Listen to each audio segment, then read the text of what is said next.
Hoje a live ela é uma live multiprofissional.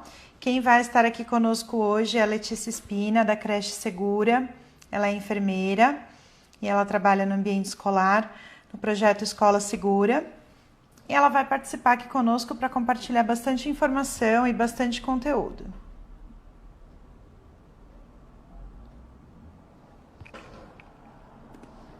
Deixa eu só adicioná-la aqui. Vamos lá, agora sim, convidada. Muito obrigada, Gilmara, pelas palavras, todos que estão participando. Agora sim. Olá, Letícia. Olá, tudo jóia? Vamos para mais Então, uma? vamos. Eu falei que da primeira vez que a gente fez a live com você, que foi no dia 29, a gente nunca tinha feito live na vida, né? Na verdade, assim, eu jurei que eu não ia fazer nenhuma live na quarentena. Mas, como dizem, a gente cospe para cima e cai na cara, né? O que a gente mais Sim. está fazendo agora é live. E aquela nós tivemos um erro para subir no Instagram, então infelizmente ela não ficou disponível, mas essa a gente está gravando em duas plataformas. Então tem uma câmera aqui com o celular e outra ali em cima do computador. Se algum problema acontecer, a gente tem outra live para disponibilizar, outro arquivo para disponibilizar, tá? Bom, boa noite para todos. Letícia, muito bem-vinda. Muito obrigada por você topar novamente conosco. A gente virou uma empreitada aí de live nessa quarentena e a gente tem Sim. trazido vários momentos multidisciplinares, né? Nós somos uma empresa da área de nutrição, mas uma vez na semana a gente tem feito lives com profissionais da nossa área e outras com profissionais de outras áreas, como a gente está fazendo hoje com você. Então, vou pedir para você se apresentar, para você apresentar a Creche Segura, falar da sua experiência, que é super legal, e vou começar com as perguntas, porque a sua live está cheia de perguntas aqui. Tá Tem muita cheia. gente cheia de dúvidas. Vamos lá. Estou ajeitando o celular aqui porque eu precisei conectar o carregador. Deixa eu ver se eu acho uma posição que eu não fique tão torta. Acho que assim tá bom, né? Tá me vendo de Dá boa, pra... né? Tá. Sim. Então tá bom. Então, meu nome é Letícia, eu sou responsável pelo programa Escola Segura. A minha formação é enfermagem, mas eu não me apresento como enfermeira. Eu me apresento como uma educadora formada na área da saúde. Há 7 anos eu estou nesse programa. E o que a gente faz é assessorar as escolas sobre saúde e segurança, né? Principalmente prevenção de acidentes e os protocolos de cuidados. É isso. Ótimo. E agora, nesse período da quarentena, você tem trabalhado bastante, né? A gente também está aqui virando dias e noites. Conta um pouco para a gente, até para as pessoas entenderem exatamente o que você está fazendo nesse período da quarentena nas escolas. A gente, desde o começo do ano, nós já começamos a nos preocupar com essa questão da quarentena, então a gente já começou a fazer uma investigação de como que as escolas iam se preparar para fechar, porque a gente já sabia que isso podia acontecer, e depois a gente passou a fazer um trabalho inverso, como que as escolas iam precisar se preparar para abrir. E aí, no finalzinho de abril, a gente divulgou para os nossos clientes, que já fazem parte do programa, que a gente ia oferecer uma assessoria para ajudá-los nesse processo. E aí a gente conseguiu estipular aí 4 grandes áreas para esse trabalho, que são as adequações ambientais, as adequações de cuidados, as adequações de protocolos de cuidados, as adequações pedagógicas e as de relacionamento. Então, essas 4 grandes áreas foram tudo que a gente conseguiu contemplar para a assessoria. Hoje, nesse momento, eu não tenho mais vagas, a gente já atingiu a nossa capacidade máxima, e talvez a gente consiga reabrir um pouco de vaga no fim do mês. Mas, de qualquer forma, a gente deve divulgar aí um evento no meio do caminho, depois eu te convido para a gente poder Muito informar bom. as escolas, tá bom? É isso, assessoria é isso, para ajudar a como conseguir organizar agora toda essa reabertura. Perfeito. E você colocou uma coisa muito importante, você falou do evento, né? As nossas lives surgiram por esse motivo. Então, só para quem está entrando pela primeira vez, a gente tem feito isso em todas, né? Hoje é dia 11 de junho. Essa live que nós estamos fazendo hoje, ela não tem o objetivo de substituir nenhuma orientação oficial, mas sim de compartilhar informação. E tudo que a gente tem compartilhado aqui, eu tenho ido na mesma linha, os nossos convidados, você também, são baseados em experiências internacionais. Publicações científicas, documentos técnicos, é o que a gente tem até agora. Então, tudo que a gente falar aqui, até hoje, ok, né? Mas a gente não sabe depois de amanhã se vai sair alguma coisa. A gente está na expectativa, porque é importante que as autoridades se pronunciem, né? Mas a gente sabe que tem muita coisa acontecendo, que as coisas não estão da forma mais organizada como a gente gostaria. Então, as escolas se anteciparem, terem oportunidade de receber informação é fundamental para que consigam se preparar com antecedência. E eu vi aqui que tem mais gente, o Colégio Solução, que é nosso cliente, falou já que fechou com você, a CEI Pedro Maria 4 também está aqui. Então, vamos lá. Eu vou trazer a primeira pergunta. A gente já falou dela na primeira live, mas como não ficou gravada, e essa pergunta está surgindo em todas as lives, eu vou fazê-la de novo aqui para você. A dúvida que tem sido bem recorrente é em relação às máscaras, né? A gente viu que já tem uma orientação mais oficial, um posicionamento da Sociedade Brasileira de Pediatria, da Organização Mundial da Saúde, da própria Ministério da Saúde, para que as crianças não usem máscaras com menos de 2 anos, pelo risco de sufocamento, certo? Mas e os maiores? O que você tem a dizer, nos contar? Porque a gente tem procurado também não só seguir as orientações legais, mas trazer reflexões críticas, né? Para a gente pensar aí em vários aspectos. Então, por favor, conta um pouquinho aí. Então, é o seguinte, essa questão das máscaras, eu diria que ela está bem polêmica, ela tem deixado pais ansiosos e educadores ansiosos, principalmente quem trabalha com educação infantil. Eu acho que você orientar uma criança de 10, 11 anos a utilizar máscara, a partir dessa idade, ela vai respeitar as normas sanitárias, ela tem maturidade para isso, ela tem capacidade de colocar e retirar a máscara com técnica, porque não é só pegar e puxar, existe uma técnica para retirar. Então, eu acho plausível, sim, que utilizem. Em outros países, como, por exemplo, algumas cidades, né, da China, alguns países do Reino Unido, eles orientam a utilização de máscaras pelos alunos só nas áreas coletivas. Então, você não tem obrigatoriedade de ficar ali 4, 5 horas com máscara dentro da sala de aula, mas quando você vai para o pátio, quando você vai para o parque ou para o refeitório, tem que usar, a partir dos 11 anos.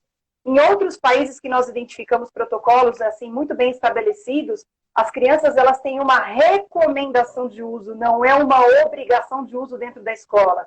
Porque isso implica em uma série de problemas.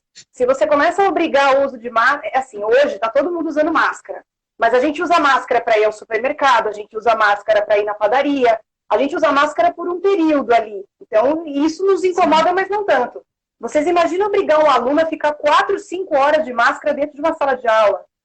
Né? Então, a gente também tem que pensar como que vai ser o conforto, a questão da ansiedade, a questão de como é que nós vamos lidar com isso dentro da escola. Essa já é uma primeira coisa que nós vamos ter que pensar. Pensando na faixa etária infantil, a OMS ela é clara em deixar para a gente a seguinte mensagem: não tem que usar máscara as pessoas que não têm capacidade de colocá-la e retirá-la sozinho. Aqui a gente já inclui um monte de criança. Não tem que utilizar máscara enquanto está dormindo. Não tem que utilizar máscara as pessoas que não têm condição cognitiva de lidar com isso. Não tem que utilizar máscara quem vai ficar levando a mão no rosto toda hora, porque isso vai aumentar a contaminação. Então, criança pequena já se enquadra em todas as contraindicações. Não deve usar. Agora, a gente não pode colocar isso para todos os municípios, porque os decretos nacionais estão saindo. E pelo que a gente observou, alguns deles estão obrigando o uso de máscara a partir dos 2 anos. O que para mim é um absurdo. Tá? Porque eu quero ver esse indivíduo que está publicando esse tipo de orientação e lá numa sala de aula de 3 anos, de 3 anos e meio, de 4, e obrigar essas crianças a ficar com máscara.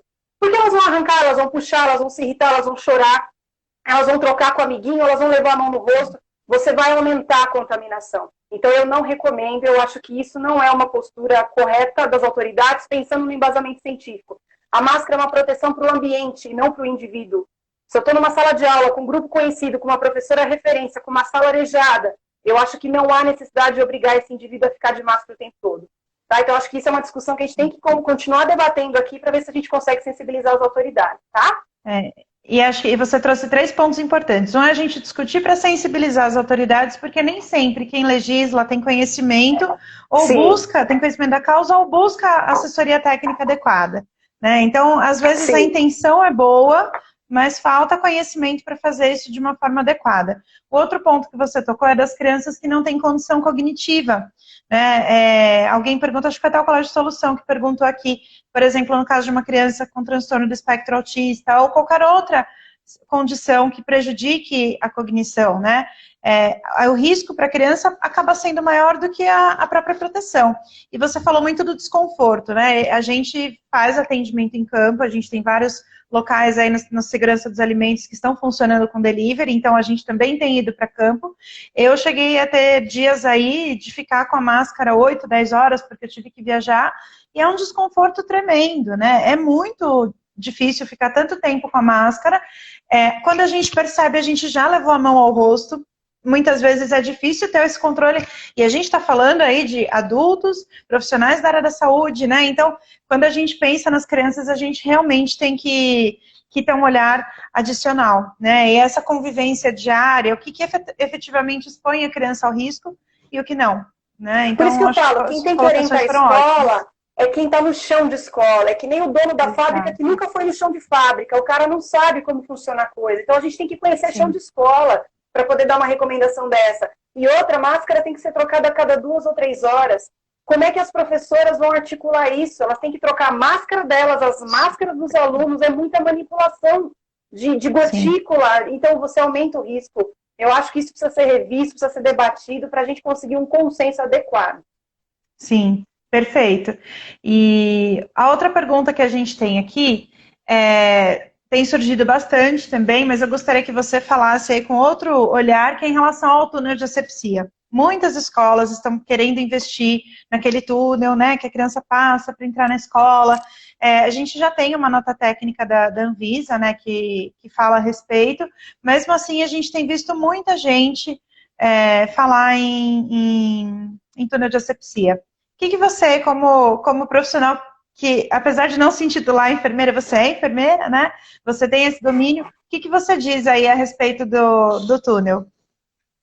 Olha, a nota técnica da Anvisa e da Fundação da Associação Brasileira de Química, né? Elas foram claras em dizer que até este momento não há evidências de que isso vá ser adequado para o ser humano, porque muitos desses produtos não foram testados no tecido humano. Eles foram testados em superfícies. Então, a gente pode ter aí um monte de problemas, a gente pode ter dermatites, a gente pode ter inalação desse produto químico. Pensar em crianças é um risco muito maior. Eu acho que a escola assume um compromisso e uma responsabilidade que ela pode não dar conta, porque qualquer reação alérgica, qualquer coisa que acontecer com esse aluno, ela será responsabilizada. E até esse presente momento, a Anvisa não autoriza o uso desses túneis.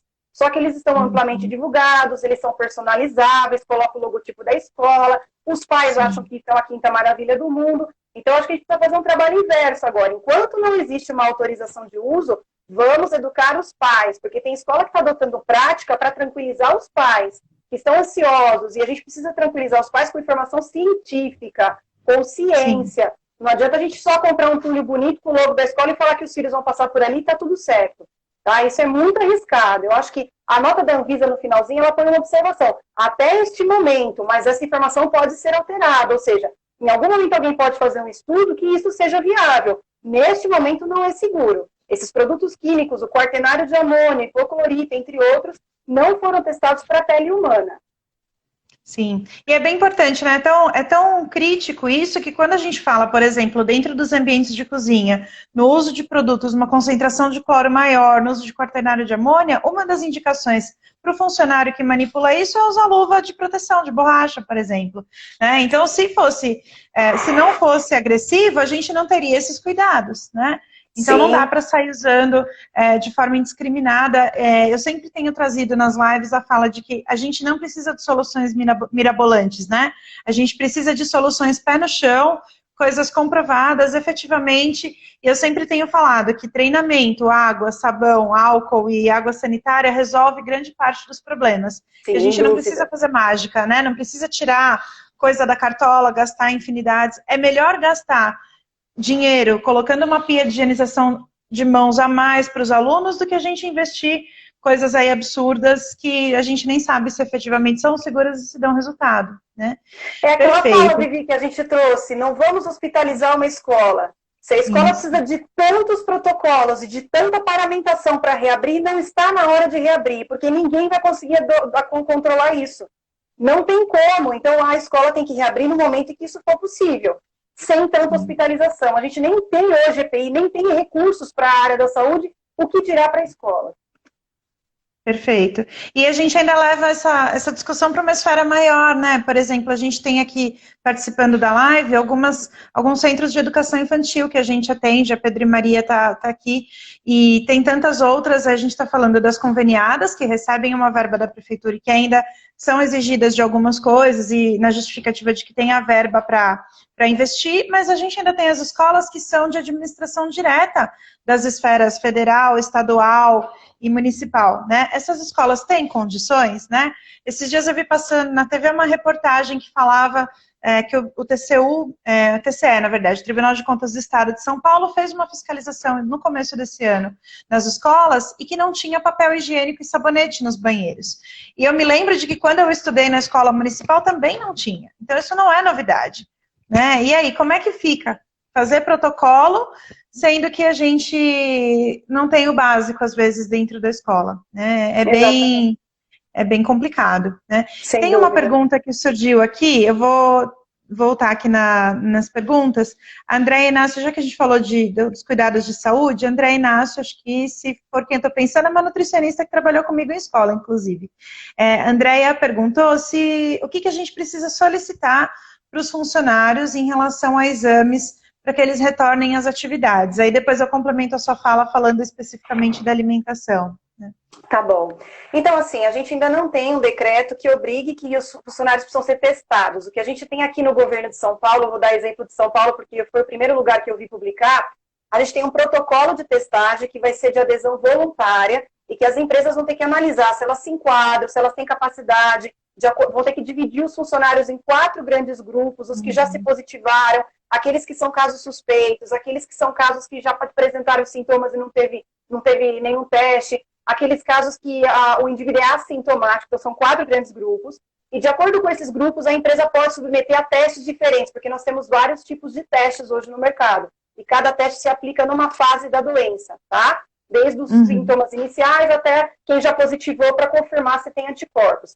Isso vai ser uma adesão voluntária, então eu acho que a escola pequena talvez não tenha condição de fazer isso. Talvez isso fique para as grandes corporações ou para aquelas escolas que têm mais de 500 funcionários. E aí, eu acho que sim, uma testagem em massa pode identificar muito caso positivo, assintomático, e aí eles não voltam. E uma testagem em massa nessas grandes corporações pode tornar um ambiente mais seguro. Eu acho que é uma contribuição para esse momento de pandemia. Mas as escolas pequenas eu não acho que terão condições, porque elas vão ter que bancar isso. E não é um teste barato se você pensar na quantidade de funcionários. E na quantidade e na regularidade que você vai ter que fazer isso. Não adianta fazer o teste no dia da reabertura, vai ter que continuar testando, as pessoas podem se contaminar com o passar do tempo. Agora, o que a gente tem orientado? Atualizar a ficha de saúde do colaborador, que é uma coisa que a gente disponibiliza na nossa assessoria, um modelo, e rastrear o grupo de risco. Então, criar um checklist para os funcionários preencherem para saber se eles estão do grupo de risco ou se eles já tiveram o Covid e eles têm a sorologia já para comprovar. Porque aí esse é um indivíduo que, se já foi infectado e tem anticorpos, teoricamente ele pode voltar com segurança. Até então, nós não temos aí a confirmação científica de uma reinfecção. Mas esse é um indivíduo que teria aquele cartãozinho verde lá da China, que é o QR Code que eles usam lá, que ele pode voltar, né? Então, o que a gente tem orientado em termos de funcionários é isso. Aquele que é do grupo de risco, a princípio, não volta a trabalhar no presencial nessa primeira reabertura. A princípio. Você colocou bem, as escolas pequenas têm 2 aspectos, né? Primeiro que, às vezes, o número de funcionários é tão pequeno que um fora do quadro já causa um transtorno imenso, né? Então, essa retomada, ela tem vários fatores aí que tornam o quadro muito complexo. E a outra questão é o custo da testagem. E a gente sabe que, em termos de serviço público, hoje, a gente não consegue fazer testagem, né? Tem muita gente que volta para casa com sintomas, olha, possivelmente mas a gente não consegue testar, né? Então a gente tem um caminho longo aí para percorrer. Uma das coisas que você falou, acho que você já respondeu aí a pergunta de uma pessoa que colocou no chat, agora eu não lembro quem foi, que colocou se o funcionário que já teve Covid, se ele pode retornar, né? Ele pode retornar, mas ele tem um prazo também para ficar em casa, né? Até que ele possa retornar entre a confirmação da doença, entre os sintomas. Você pode explicar um pouquinho melhor?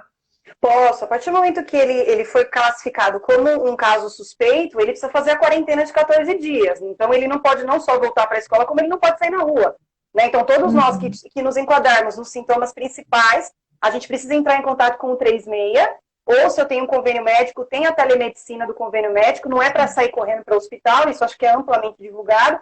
a gente entra em contato com esse atendimento telefônico e fala o que estamos sentindo. Eles vão fazer uma série de perguntas e vão estratificar. Se eu me enquadrar num caso suspeito, eu preciso entrar em quarentena. Então, esse indivíduo só vai poder voltar para a escola depois dos 14 dias. E aí, em alguns casos, ele pode sim colher a sorologia, depois desses 14 dias, normalmente acolhida a sorologia, para saber se ele criou os anticorpos contra a doença Covid-19, o coronavírus. E aí, sendo uma confirmação positiva, ou seja, ele tem anticorpos, significa que ele teve a doença e que ele já tem ali, teoricamente, uma imunização natural do organismo. A gente espera que isso seja, de fato, confirmado, que a gente não tenha risco de pegar de novo. E aí, ele pode, depois da quarentena, voltar. Sim, se Deus quiser, vamos torcer para ser isso. Ótimo. O que eu falei que eu ia complementar é que a gente tem, além desse cuidado em relação ao coronavírus, que é um cuidado que a gente não pode negligenciar é com as equipes que estão relacionadas aí à alimentação, seja quem prepara ou seja quem participa da oferta, que são os cuidados de saúde de sempre, né? Porque apesar da existência do coronavírus, tem outros riscos que a gente já sabe que eles acontecem desde sempre. Então, acho que esse cuidado de saúde, ele tem que ser olhado aí com mais atenção, né? Porque a gente tem o funcionário que tem sintomas de gripe, né? E a gente está entrando num período de inverno, a gente tem o funcionário que pode ter uma doença transmitida por alimentos e que vai trazer um risco de mais uma situação diferente para dentro da escola. Então, que todo aquele cuidado de saúde dos funcionários, o que já havia, continua. A gente só agrega esse cuidado agora adicional em relação à Covid, né? Sim, isso é bem importante. E só para a gente registrar, a gente tem... Nossa audiência tá chiquérrima, assim, a gente tem gente de tudo quanto é canto, ó. Prefeitura de Belford Roxo, no Rio, tem escolas de BH, tem gente de vários lugares, Fortaleza, eu vi uma colega de Manaus também, então tá que bom. Tá chiquérrimo, gente, tô sem palavras. Vamos lá. Vamos seguir nas perguntas. Falando ainda sobre a questão da infecção, uma das coisas que a gente tem visto bastante é quando a escola tiver algum aluno ou funcionário, caso for confirmado, o que a gente precisa ter de cuidados, né? Precisa ter uma sala, que procedimento adota, quem vai para a sala, quem não vai, tem que fechar a escola, não tem. A Unicef traz algumas recomendações também de dosagem de cloro para fazer esse procedimento de desinfecção pós-caso confirmado, né? Então, eu queria que você nos ajudasse a esclarecer um pouco essas dúvidas, por favor. Então, a gente já tem protocolos internacionais muito bem estabelecidos para caso suspeito nas escolas, e agora a gente está começando a ter decretos nacionais. Então, a gente já tem o decreto de Manaus, de Niterói, a gente tem de Canoas, lá em Porto Alegre, no Rio Grande do Sul, e a gente tem o de Porto Alegre. Esses decretos que já saíram, alguns com algumas coisas que a gente concorda, outros com pormenores que a gente acha que são discutíveis, eles trazem todos de uma forma clara. O caso suspeito precisa ser imediatamente comunicado às autoridades. Esse aluno precisa imediatamente ser retirado da sala de aula e para um espaço reservado. A gente pede para as escolas tomarem cuidado com esse nome, sala de isolamento. Porque o nome sala de isolamento ou isolamento, ele é um nome muito hospitalar e ele pode assustar. E ele pode causar outros efeitos adversos no espaço. Então, a gente pode chamar de sala de acolhimento, né, ou qualquer outro nome que a escola entenda para encaminhar esse aluno. Encaminha esse aluno para esse espaço, é uma sala que ela tem, pode ser até uma área arejada. Por exemplo, na China, eles usam umas tendas. As tendas, elas funcionam bem numa área arejada, ela tem uma mesa, um álcool gel, uma ficha que você preenche, que inclusive a gente elaborou uma na assessoria, que é para você identificar quais são os sintomas que o aluno está apresentando, um termômetro de testa, preferencialmente, para não ter contato, e o indivíduo que vai atender esse aluno, ele precisa se paramentar para se proteger. E nós vamos ligar imediatamente para os pais. Então, é essa a conduta. Se não é possível essa sala aberta, eu penso já nos pequenininhos, porque você leva uma criança para um espaço aberto, ele vai sair correndo de lá, ele vai fugir. Então, talvez para quem trabalha com os menorzinhos, uma sala com porta, porque aí você consegue controlar essa criança lá dentro, mas com janelas e com espaço para arejar. Ela não pode ser uma sala fechada. Outra coisa que a gente recomenda é que a gente elaborou alguns documentos baseados em modelos internacionais para poder que os pais assinem um termo de responsabilidade. Porque é muito comum nas escolas, a criança apresenta febre meio-dia, o pai vem buscar às 5 da tarde. Por N motivos, tá? Desde a negligência até aqueles pais que não conseguiram ser liberados do trabalho, aqueles pais que trabalham em outra cidade. A gente tem escola que o pai mora numa cidade, o filho estuda aqui e trabalha em outra. Tem mil motivos para isso acontecer. Só que nós estamos no meio de uma pandemia, então isso não é mais uma desculpa. O pai tem que vir retirar. O pai e mãe não pode retirar, tem que ter alguém, uma rede de apoio que venha retirar esse aluno. A escola não pode retê-lo lá dentro. Então, a gente elaborou um termo de responsabilidade para esses pais assinarem.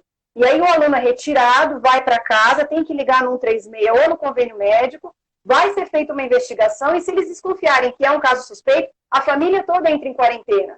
Então, é importante os pais terem essa clareza, porque talvez eles tenham que entrar em quarentena também, né? E aí a escola vai notificar a autoridade. Se for um caso, normalmente, o que a gente tem visto lá fora, França, em outros países, suspende a turma.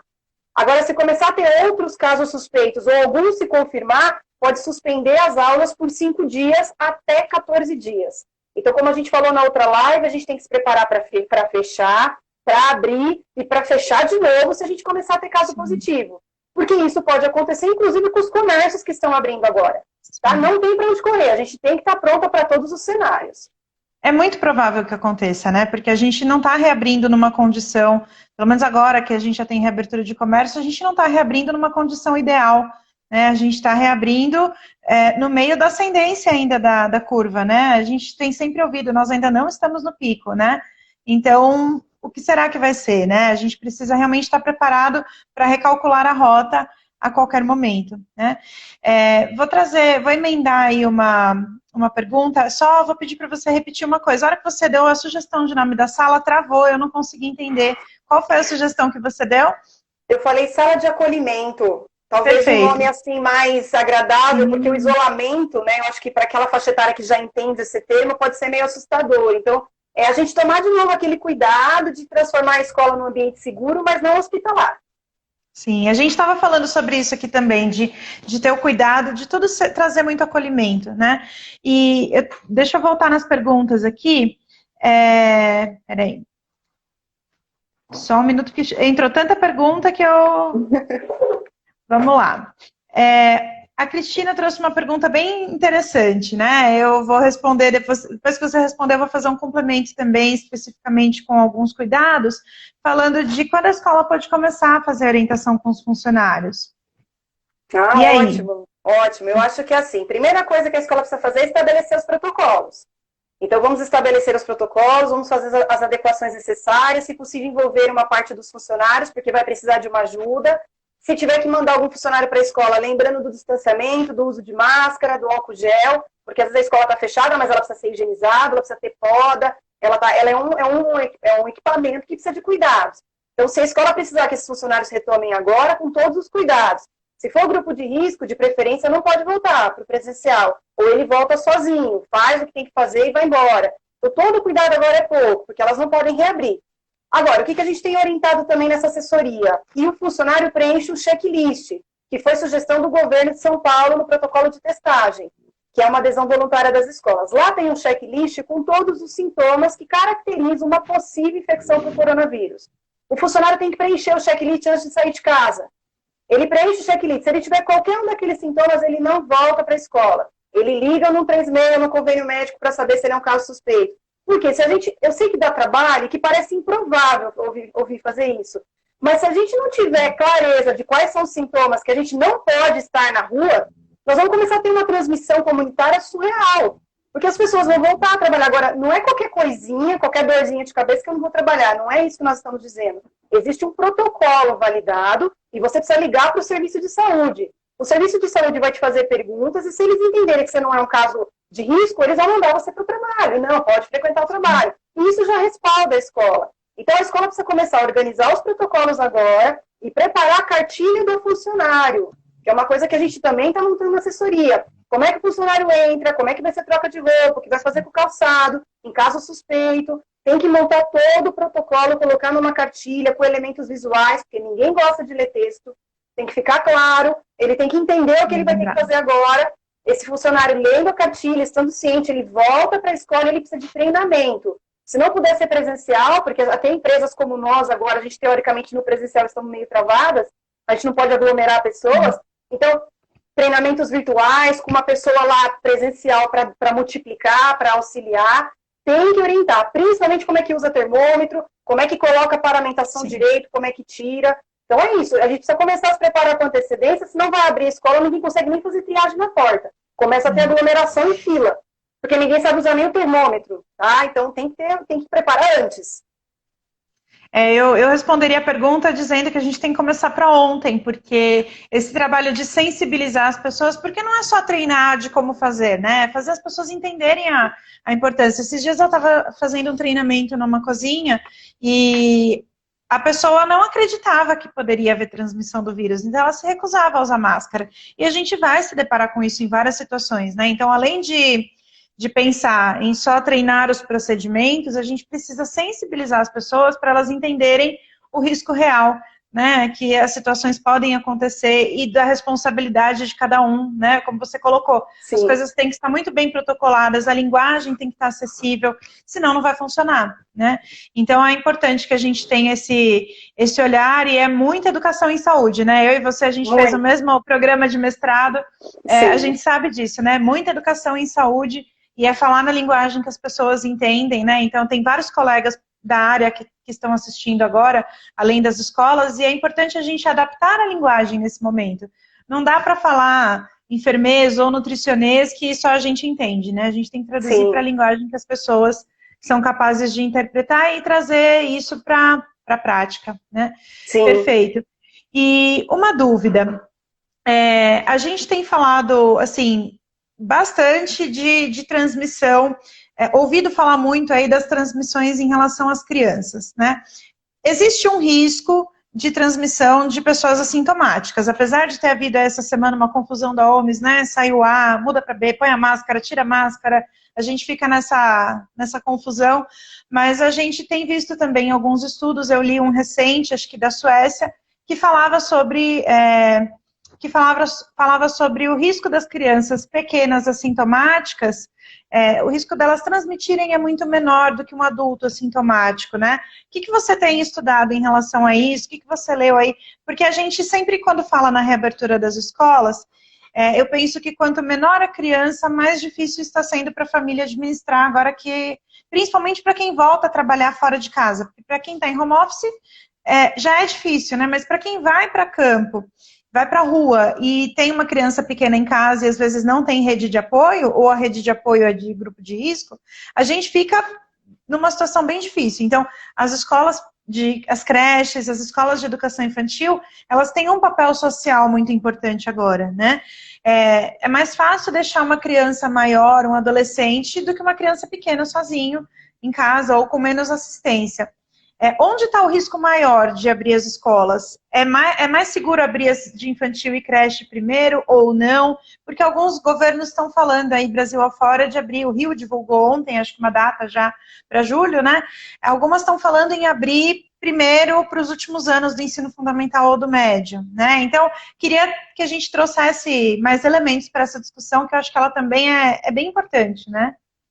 É uma discussão boa, a gente gravou logo no comecinho dessa discussão de reabrir escola ou não, um vídeo sobre isso. Eu tenho lido, acho que eu li 3 artigos essa semana sobre essa questão dos assintomáticos, porque a OMS falou uma coisa, começou todo mundo a falar, então não tem risco. Não, tem risco. Que bom se for provado de fato que a criança pequena transmite menos. Eu acho que isso dá para a gente um conforto. Que bom que menos crianças estão morrendo. Graças a Deus, acho que essa tragédia de pandemia podia ser muito pior se isso fosse uma coisa grave para a criança. Eu acho que nenhuma vida tem que ser perdida, mas eu acho que o sofrimento para uma criança ele é sempre pior. Ela não tem maturidade para entender isso, para ficar em isolamento. Eu sei porque eu fiquei 17 dias com meu filho isolado no hospital, com meningite. Então, assim, gente, graças a Deus que isso não se aplica tão gravemente para a criança, embora a gente saiba que tem crianças em estado grave e que algumas vidas foram perdidas. Eu acho que a gente tem que acompanhar a ciência, ela está mudando o tempo todo. Então, uma recomendação de hoje pode não ser a mesma recomendação de amanhã. Vamos continuar acompanhando, não vamos só já vangloriar uma publicação, porque de repente ela pode mudar. A princípio, se o risco de transmissão de uma criança pequena é menor, que bom, mas não quer dizer que não vamos ter cuidados e não quer dizer que não transmita. Tá? O que eu acho é que nos outros países, eles iniciaram pela educação infantil, muitos deles, porque é um grupo de risco que tem menos taxa de mortalidade, porque é uma necessidade do mercado, porque a escola é um direito da família também, não só da criança, e a escola é sim uma rede de apoio, por mais que a gente fale que não, no Brasil ela é uma rede de apoio, porque é a realidade do nosso país. Então, os pais que precisam voltar a trabalhar e que não têm com quem deixar, a escola é um direito da família e da criança. Isso não quer dizer depositar a criança e nem delegar cuidados que são de responsabilidade dos pais, que fique claro isso. Então, eu acho que essa é uma primeira discussão, e porque muitas vezes a rede de apoio da família é uma rede que faz parte do grupo de risco. E se você tem uma criança que pode ser portadora assintomática, ela pode colocar o avô, a avó em risco. Né? Ou então aquele familiar diabético, cardíaco. Então, esse também foi mais um motivo que se justificou começar pelos pequenos. Agora, tem países que adotaram o ensino médio como porta de reabertura. Por quê? Primeiro porque são indivíduos que vão prestar exames, são indivíduos que estão muitas vezes pré-vestibular, e que estar em casa estudando não é como estar na escola, e isso ia ser um prejuízo educacional muito grande. E porque esses indivíduos maiores têm mais condições de respeitar regras sanitárias. Então, eu acho que a gente tem as duas situações. Então, o que eu penso de tudo isso? Eu acho que a reabertura ela tem que acontecer para todas as esferas, mas ela tem que ser gradual e cuidadosa. Ela tem que respeitar as taxas de mortalidade, testagem, indicador, ocupação de leito de UTI de verdade, como agora nós já temos uns planos para isso em cada governo, mas eu acho que pode sim, em todas as esferas, cada uma com a sua particularidade. Do mesmo jeito que a criança tem direito à escola, e muitas estão em estado de vulnerabilidade, tem criança passando fome em casa porque ela só tinha comida na escola, tem criança sendo abusada e sendo agredida em casa porque a escola era um lugar de segurança. Eu atendo escolas no centro de São Paulo que as crianças moram num prédio invadido e que elas estão sendo agredidas, elas estão sendo expostas a outros riscos porque a escola está fechada. Então, eu acho que a gente tem que pensar nessa questão social também, mas a gente também não pode deixar de pensar no aluno que está pré-vestibular, que precisa estudar, que a vida dele tem que continuar, sem nos precipitar, para que a gente não tenha uma nova transmissão, mais mortes e tenha que fechar de novo. Eu acho que é uma discussão ampla e a gente tem que olhar vários aspectos aqui. Mas eu entendo que se a escola adotar medidas adequadas, as crianças pequenas também podem voltar, para os pais poderem retomar a sua vida. Né? E essa criança também retomar esse ambiente que ela também gosta. Né? Então não é pensar que a escola serve só para os pais, não. A criança também está feliz de poder voltar. Elas estão há mais de 60 dias trancadas em casa. Quase 90, né? A gente já está batendo quase 90 dias, Sim, as crianças sim. já não aguentam mais ficar em casa, né? Isso tem sido bem difícil. Eu sempre falo, eu moro em casa, tenho um quintal e cachorro, ainda bem, mas quem mora em apartamento e tem mais filhos, deve estar totalmente de cabelo em pé, porque não é fácil, né? E você tocou num ponto que eu ia falar que, assim, tanto eu quanto você, a gente trabalha com as duas esferas, né? A gente trabalha com escola particular e também atende, em algumas situações, escolas públicas ou prefeituras, seja por meio de treinamento, enfim. E eu sempre penso muito nesse outro lado, né? Eu penso naquela creche que está numa região de periferia e que, às vezes, a mãe é a única fonte da família, né, e que ela precisa trabalhar e que às vezes a criança não ir para a escola, o risco em relação a outras coisas é muito maior. A gente tem uma situação de vulnerabilidade aqui que a gente não tem em outros países. Né? Se a gente for pegar, por exemplo, a Alemanha, a Inglaterra, são situações de condições de vida absolutamente diferentes. Né? Então é importante a gente considerar todos os aspectos. Né? Aqui a gente tem tido diversas situações que levam tanto a família mais vulnerável do ponto de vista social, quanto a família que até o começo da pandemia muitas vezes tinha uma condição estável, mas já está numa situação econômica super comprometida, né, e nem sempre as medidas que estão sendo tomadas estão conseguindo ajudar. Então, essa reabertura ela precisa ser muito discutida e com muito carinho, olhando para tudo. Né? Sim, então, quando a gente fala aqui em trazer temas para discutir, é para justamente a gente trazer vários olhares, para não falar simplesmente fica fechado e ponto, né? Porque é seguro. Não, a gente tem que pensar, a gente não pode pensar em deixar tudo fechado o tempo inteiro. Então, como nós vamos fazer uma possível reabertura com segurança, né? Eu tenho participado de um grupo que está aí no Legislativo, trabalhando na construção de alguns protocolos, e a gente tem tentado exatamente trazer todas essas discussões, né? É hora da gente abrir a cabeça e pensar aí de todas as formas, né? Pensar em todos os olhares. E aí a gente tem também a questão das próprias escolas particulares, a quantidade de alunos que tem perdido, né? E aí são trabalhos em jogo, são famílias de professores, de funcionários. A gente tem tanta coisa envolvida, a gente tem muita coisa envolvida, não é um simples fato de abre ou fecha, né? Tem muito mais além disso, tá? Sim. Perfeito. Eu vou trazer uma outra dúvida aqui. A gente falou dos pequenos, e uma dúvida que tem surgido muito das escolas que nós atendemos e de outras aqui também nas lives é: se a criança pequena, possivelmente ela pode trazer um risco menor de transmissão, como é que fica em relação ao banho, à troca de fralda? A gente falou na outra live se possível, evitar o banho, né? Faz sentido. Mas quando a gente pensa em berçário, nem sempre é possível, né? Porque se a criança se sujou, enfim, sujou a fralda, vai precisar tomar banho. Então, vai ter que existir essa alternativa. A gente pode tirar o banho daquelas escolas que costumam dar banho em todo mundo todos os dias antes de sair. Mas vai precisar ter algum banho. Esse banho, ele oferece risco, a troca de fralda oferece risco, pensando aluno, professor, porque é um contato muito íntimo, né? Esse momento de troca de fralda e de banho. Então, a minha resposta, ela não vai agradar a todos, tá? Eu já vou deixar isso claro antes de responder. Porque nós não temos só coronavírus no mundo, nós temos rotavírus, Exatamente. nós temos vírus em outras bactérias, a gente tem a síndrome mão-pé-boca. Então, a escola, ela não é a nossa casa. A escola não tem que ser uma prática como a gente fazia com os nossos filhos, e agora que eu sou berçarista, que eu sou educadora, eu vou repetir no meu aluno. A escola é um ambiente profissional que aglomera pessoas de diferentes tipos, e que pode ter transmissão de doença, como um orfanato, como um asilo, e tem que ter protocolo. Então, toda vez que o funcionário se colocar em risco de gotículas nos olhos, gotículas de saliva, de sangue, de urina, de fezes, ele tem que ter proteção. O profissional de limpeza vai lavar um banheiro, vai dar uma descarga, ele pode sofrer gotículas no rosto, ele tem que usar a proteção. Ele vai lavar uma luminária, uma parede, um teto, ele vai respingar produto químico, ele tem que ter proteção. Então, nós não temos que ter agora uso de determinados recursos só por coronavírus. Sempre deveria ter sido assim. Eu não estou dizendo que é obrigatório usar luvas para trocar fraldas, porque nós temos duas técnicas de troca de fraldas, com luva e sem luva. Desde que o indivíduo não utilize adornos, que a unha dele esteja baixa, aparada, que não tenha esmalte descascando, a mão tem que estar íntegra, tem que lavar a mão antes muito bem lavada, trocar a fralda e lavar a mão muito bem lavada depois. Agora, com o coronavírus confirmadamente presente nas fezes, na nossa assessoria, a gente está orientando que utilize luvas para trocar fraldas, porque a gente ainda não tem a comprovação de que há risco de transmissão para o indivíduo. Então, nesse momento, mesmo que exista a técnica adequada de trocar fralda sem luvas, a gente tem recomendado o uso de luvas, mas eu sei que isso implica em custo, em desperdício, a gente sabe disso, mas a gente não pode esquecer da responsabilidade do diretor da escola, do dono da escola, ele é responsável pelos funcionários também. E ele responde por esse funcionário adoecer no seu ambiente porque não forneceu EPI. Então, o óculos de proteção, quando eu vou sofrer respingos, a máscara, que certamente vai ser obrigatória nesse momento, né, provavelmente para todos, a luva, quando eu vou entrar em contato com o fluido corpóreo, ela precisa ser uma realidade.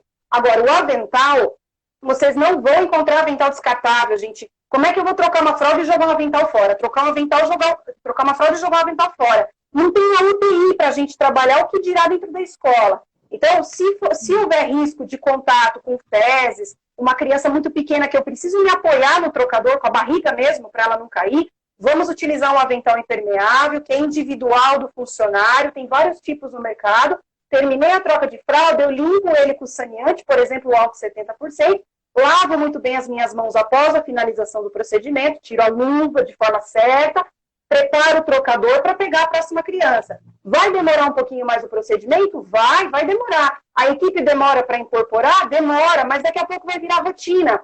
E isso é segurança. Isso vai diminuir diarreia no berçário, isso vai diminuir síndrome mão-pé-boca, isso vai diminuir um monte de doença. Então, não vivemos só coronavírus. Essas medidas sempre deveriam ter existido.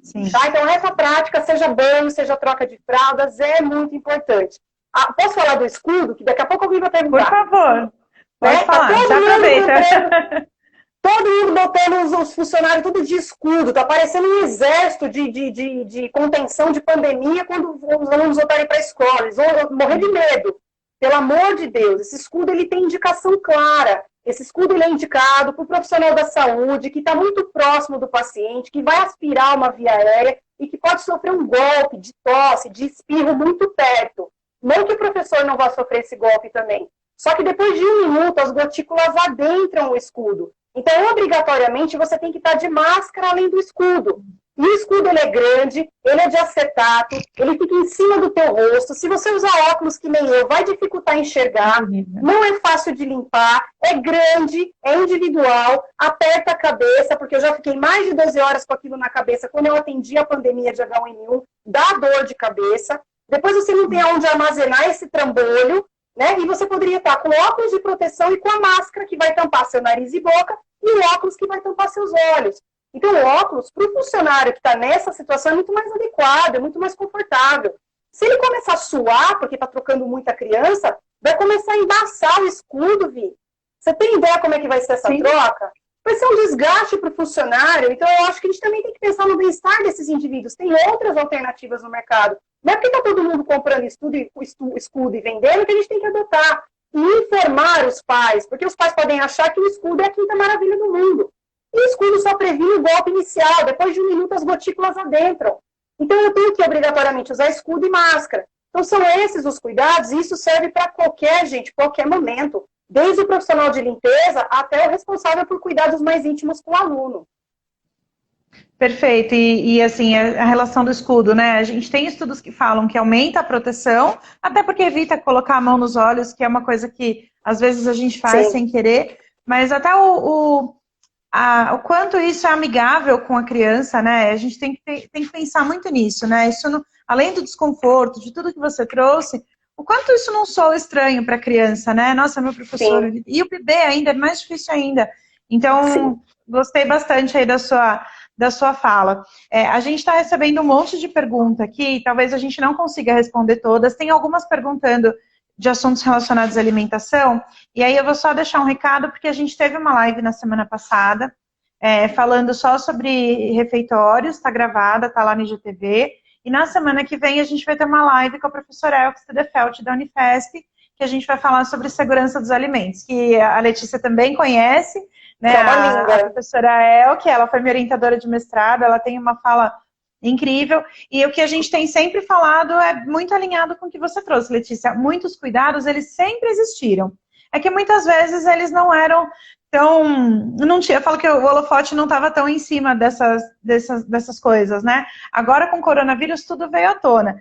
Que tomara que tudo isso fique depois que acabar a pandemia. Eu lembro que quando houve a epidemia da H1N1, eu estava também na linha de frente, porque eu fazia aprimoramento na Unifesp e eu estava no Hospital do Rim.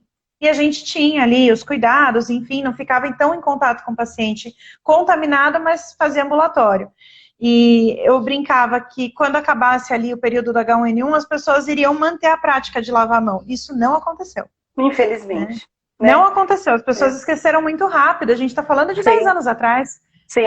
Então, que pelo menos o coronavírus deixe algum legado, que seja esse legado do cuidado, porque, como você falou, né, a gente continua tendo dentro do berçário doença mão, pé, boca, a gente continua tendo outros vírus circulando, outras bactérias, nos alimentos a gente continua tendo, né, coliforme fecal, uma série de outras coisas ali rolando, e precisa pensar nisso. Então, quem perguntou aí sobre alimentação, assistam na próxima semana ou voltem lá no GTV, porque tem os momentos com esse assunto para a gente aproveitar a Letícia aí com as coisas, né? E aí tem uma escola. Tem uma pergunta que fizeram, desculpa aqui, eu acho que são duas coisas que eu vi passando várias vezes aqui, mas eu não sei se você já ia falar, que é sobre a prática de esporte, sobre os tapetes com saneantes. Eu não sei se você acha que eu ia falar dos brinquedos, mas pode falar, por favor. O tapete também, a gente fala em todas as lives. Todas as lives. O brinquedo a gente falou na passada, a gente repete. Então, a prática esportiva de qualquer atividade complementar, gente, ela não pode ser desperdiçada nesse momento, mas ela precisa de cuidado. Então, ela vai ter que ser num local arejado, vai ter que respeitar um certo distanciamento. Então, não vai dar para a gente propor jogo de bola, agora campeonato, atividades de contato corpóreo. A gente vai ter que propor agora atividades de contatos mais individuais. Mas não deixar de fazer a atividade complementar, porque eu acho que ela é muito importante para o ambiente escolar. Né? Então, agora é adequar. Vamos ter que fazer adequações. Não tem jeito. Voltar como era antes vai demorar um pouco ainda. E a questão do tapete saneante, toda live que a gente faz, eles perguntam sobre isso. E aí eu queria falar com você que eu estive com alguns especialistas na área de química, e isso me trouxe aí algumas orientações que eu achei muito pertinentes em umas lives que eu participei, webinars, Legal. E eu queria compartilhar. Então, assim, a prática de tapete sanitário é uma prática milenar chamada pé dilúvio, que você usa em pasto de vaca, que as pessoas pisam ali, a vaca, o boi, pisa ali, limpa o casco e ele diminui a transmissão de doença. Então, é uma prática milenar. Nós não temos hoje uma evidência científica de que passar o pé ali por 10, 15, 20 segundos vai, de fato, exterminar coronavírus ou outros germes. A questão é que existem escolas e escolas. Existem escolas que não têm condições de propor a troca de calçado. Tá? Se a gente pensar na educação infantil, isso pode ser muito caótico. Então, uma alternativa seria o tapete com saneante, que é melhor do que você não higienizar.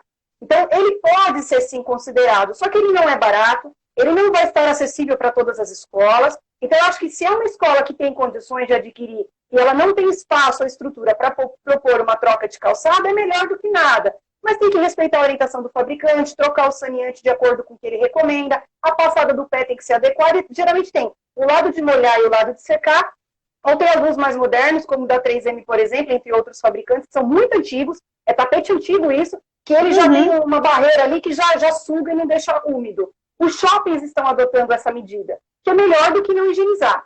Agora, o funcionário, se organizar direitinho a escola, principalmente os que trabalham com bebês e cozinha, normalmente já tem o seu calçado de trabalhar, que fica na escola e tem que ser higienizado. Então, ele vem da rua, troca o calçado e vai trabalhar. E os funcionários que vêm de casa, de carro, por exemplo, particular, a gente entende que a orientação deveria ser que ele higienize o seu calçado em casa e venha para a escola com o calçado higienizado. Isso vai minimizar essa questão de trocar um monte de sapato e virar uma sapataria à porta da escola. A outra forma também é delegar isso para os pais. A gente sabe que nem todos vão fazer, mas a gente precisa de participação dos pais agora. É muita regra sanitária. De todos, né? A escola não dá conta.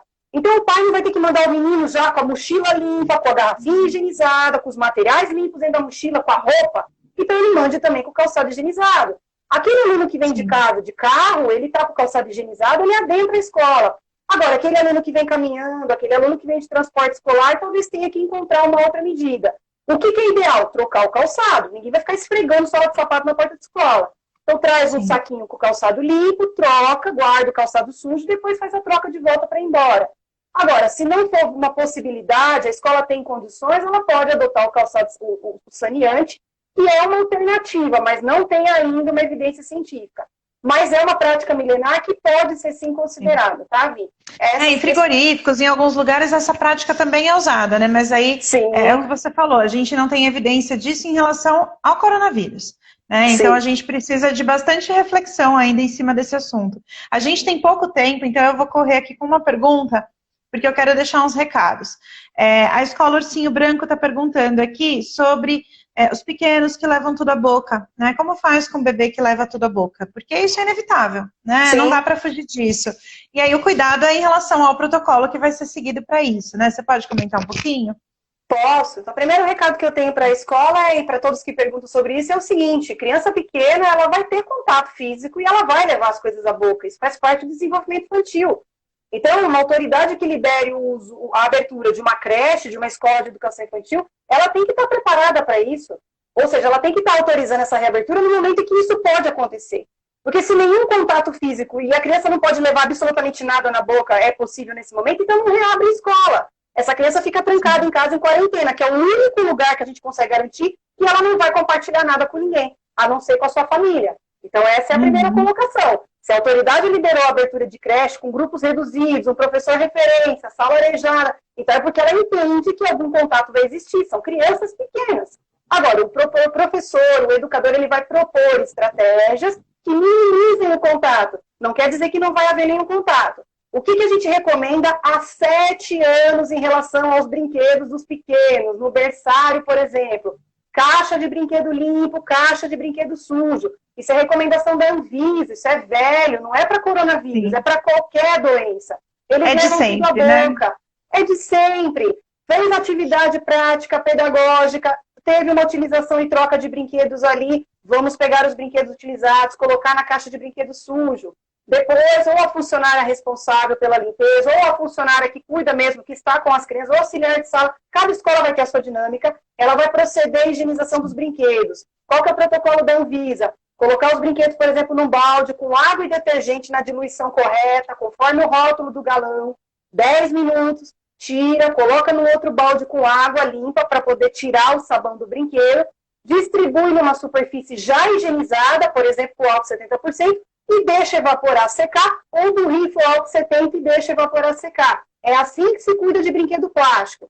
Brinquedo de madeira hoje é muito usado, existem algumas propostas pedagógicas que incentivam, eu tenho que ligar para o fabricante.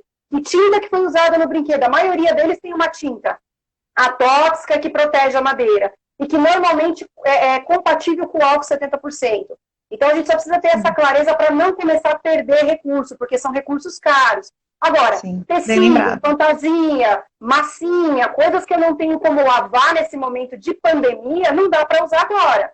Eu não vou conseguir usar uma fantasia na turma, lavar na lavanderia e está disponível daqui a algumas horas. Então vamos recolher almofada, tapete, cortina de pano, tudo que a gente puder tirar que não é fácil higienização, vamos ter que guardar nesse momento. Sim, não é a proposta pedagógica no infantil, a gente adora pano, TNT, mas é o momento agora que nós vamos ter que guardar esses recursos. Com certeza. A gente está se aproximando do final e antes que o Instagram corte a gente aqui, eu quero deixar alguns recadinhos. Algumas pessoas perguntaram bastante aí sobre os materiais que você citou, né? Entrem lá, faça sua propaganda, por favor, Letícia. Entrem lá no Instagram, no site da Creche Segura, onde que eles encontram? Isso.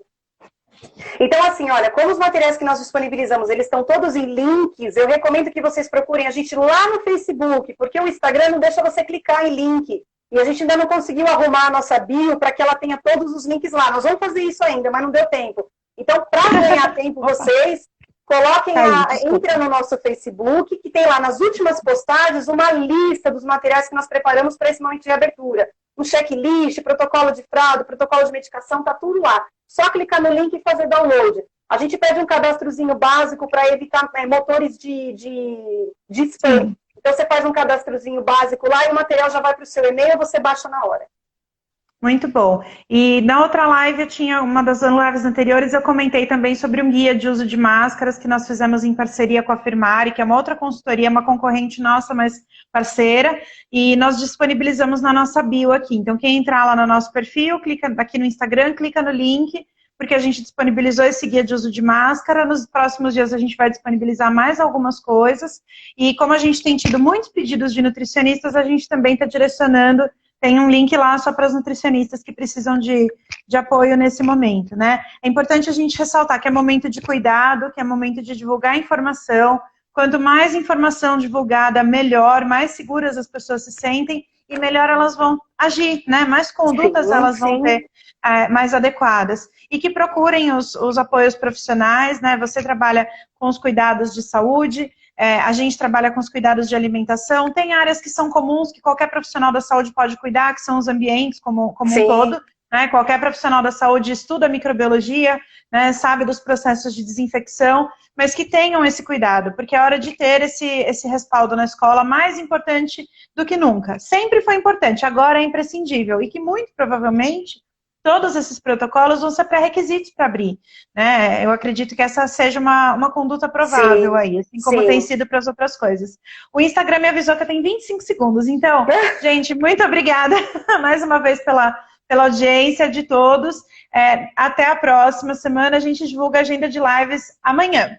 Tchau, Letícia, muito obrigada mais uma vez. Um beijo. Obrigado, gente. Tchau, tchau.